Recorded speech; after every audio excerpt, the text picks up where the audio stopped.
Après, c'est quoi une assiette justement, c'est la question suivante. Qu'est-ce qui est à prioriser? Qu'est-ce qui, pour le coup, est à éviter? Et après, une assiette un peu type qui peut être OK Alors, pour une je famille, dirais, hein. oui, alors je dirais que là, il faut pas faire des raccourcis trop brusques parce qu'il y a des sensibilités personnelles et puis dès qu'on touche à l'assiette, il y a aussi vraiment des questions de goût, des questions d'habitude, des questions d'éducation aussi. Donc ça, je dirais, c'est ce qui fait aussi la force de l'accompagnement, hein, c'est de pouvoir dire, bon, bah, ok, voilà comment c'est aujourd'hui chez moi et ok, bah, qu'est-ce qu'on fait pour progresser?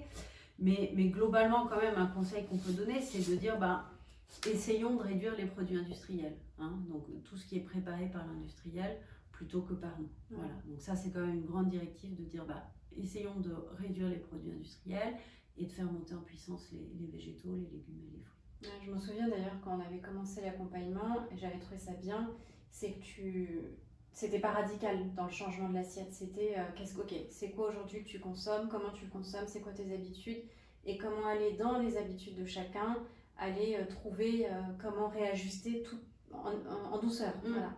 En douceur sans que ce soit brutal. Donc évidemment, tout ça, c'est un process pour l'avoir traversé pendant plusieurs mois et années. C'est vraiment un process de on se rééquilibre, mais on se met pas la pression à vouloir tout changer d'un coup. Parce que sinon, on lâche. Exactement. Et on ne tient pas sur le long terme. Voilà. Et ça prend du temps. Il faut juste avoir ça en conscience. Moi, ça a pris du temps et je continue encore aujourd'hui à comprendre, à découvrir.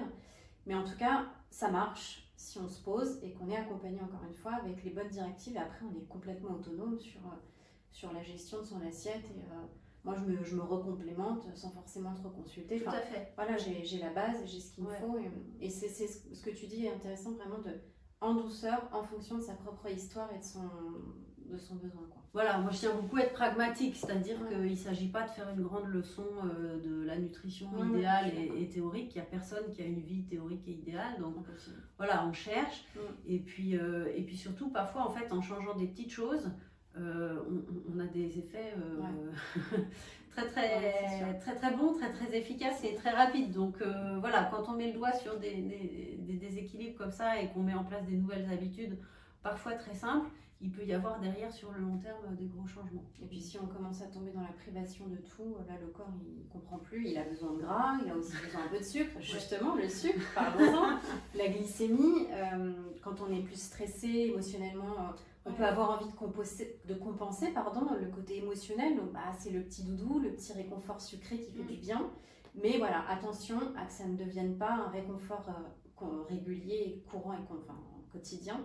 Donc comment réussir en travaillant sur sa glycémie à réguler un petit peu plus l'humeur, les émotions, en se faisant plaisir mais sans tomber dans un excès? Alors ça je pense que pour les hypersensibles, ça doit être particulièrement important parce que effectivement toute la journée on va avoir dans l'organisme des variations de glycémie. Donc quand on va vers des produits sucrés ou des produits qui ont un index glycémique élevé, donc l'index glycémique élevé d'un aliment, ça veut dire qu'il va faire monter la glycémie très vite et très haut. On va être en hyperglycémie. Donc ça donne un coup de fouet, un coup de... Voilà, on se reconcentre, on arrive à se remettre dans son boulot, mais 2 heures après, on a le contre-coup avec l'hypoglycémie. Et ça, c'est très fatigant. Ça peut être très déstabilisant sur l'humeur parce que du coup, quel mot mettre là-dessus? Enfin, on est fatigué, on devient irritable, hein, voilà, l'irritabilité, une forme de nervosité aussi qui se met en place, et puis un besoin impérieux de manger qu'on a beaucoup de mal à dissocier de la faim. Hein, quand on est en hypoglycémie, on a besoin de manger parce qu'on a besoin de faire remonter la glycémie, mais on n'a pas forcément très faim. Et donc ça brouille les pistes. Et du coup, ça, voilà, quelqu'un qui a déjà un ressenti émotionnel fort, ça va encore plus l'amplifier. Donc effectivement, travailler sur l'index glycémique de ses repas, de ses assiettes, ça fait tout à fait sens et c'est vraiment un point qui peut aider particulièrement les hypersensibles. Moi, ça a été révélateur. Enfin, je suis grande consommatrice de sucre parce que émotionnellement, je n'étais pas bien. Et à force de réguler l'assiette et de réguler mon mental, etc., tout ça s'est apaisé. Je dis pas que je mange plus de sucre, au contraire, il faut, enfin on en a, enfin il faut. C'est la Pas vie le il aussi, faut, c'est la vie. Voilà, c'est la vie. Ça fait partie du petit plaisir, mais voilà, en tout cas, j'ai appris, et grâce à ce que tu m'as enseigné aussi, à travailler sur ça et réguler ma glycémie. Mais ouais, ce que tu dis, le côté où on a l'impression d'avoir faim d'un coup, alors qu'en fait, c'est juste qu'on a besoin de se rebooster, de remonter l'énergie, quoi, remonter la glycémie. Ouais. Il y a un autre point qui est assez stratégique sur le fonctionnement du cerveau, j'en parlais tout à l'heure, c'est les oméga 3. Et donc ça, les oméga 3, ils vont être des anti-inflammatoires naturels. Et donc du coup, je trouvais ça intéressant de donner quelques repères. Donc dans l'assiette, les oméga 3, on va les trouver dans les poissons gras. Donc les sardines, les maquereaux, le saumon, le flétan, le hareng et le foie de morue. Et la truite ou pas? Malheureusement non, la truite est moins grasse que les autres. Donc tu peux pas la compter dans ton quota hebdomadaire de poissons gras. Voilà. Et puis alors il y a aussi la démarche bleu blanc cœur qui est formidable au niveau oméga 3 parce que elle nous garantit un apport optimal d'oméga 3 dans les produits bleu blanc cœur qu'on va acheter. Donc les produits bleu blanc cœur, qu'est-ce que c'est? Ça va être des produits animaux, des œufs, du lait, des yaourts, de la viande blanche, que ce soit de la volaille ou du porc, de la viande rouge. Et là en fait sur cette démarche il y a une obligation de résultat. C'est-à-dire que les élevages sont testés régulièrement et on vérifie que les animaux ont un rapport oméga 6 sur oméga 3 qui est inférieur à 4. Et donc, nous qui sommes en bout de chaîne alimentaire, on va bénéficier de ce bon rapport. Et moi, je vois sur les bilans biologiques donc de mes clients, ceux qui mangent bleu blanc cœur, je vois l'équilibre, et puis ceux qui mangent les produits animaux du conventionnel ont ce déséquilibre avec trop d'oméga 6 et trop peu d'oméga 3.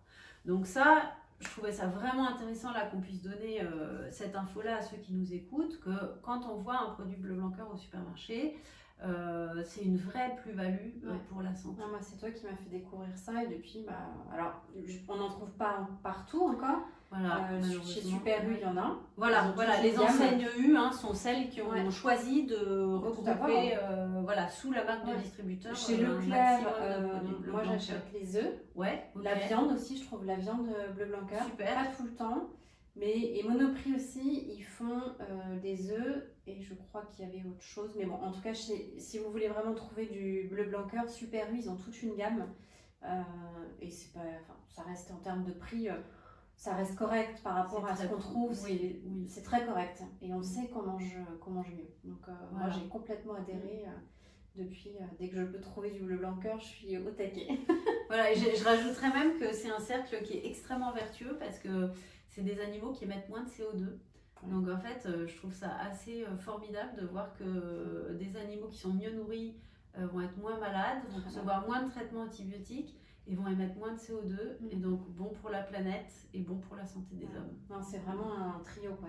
On prend soin de la terre, on prend soin de l'homme et on prend soin des animaux et c'est vraiment un trio. Et je crois que d'ailleurs il y a un grand cuisinier, un grand chef.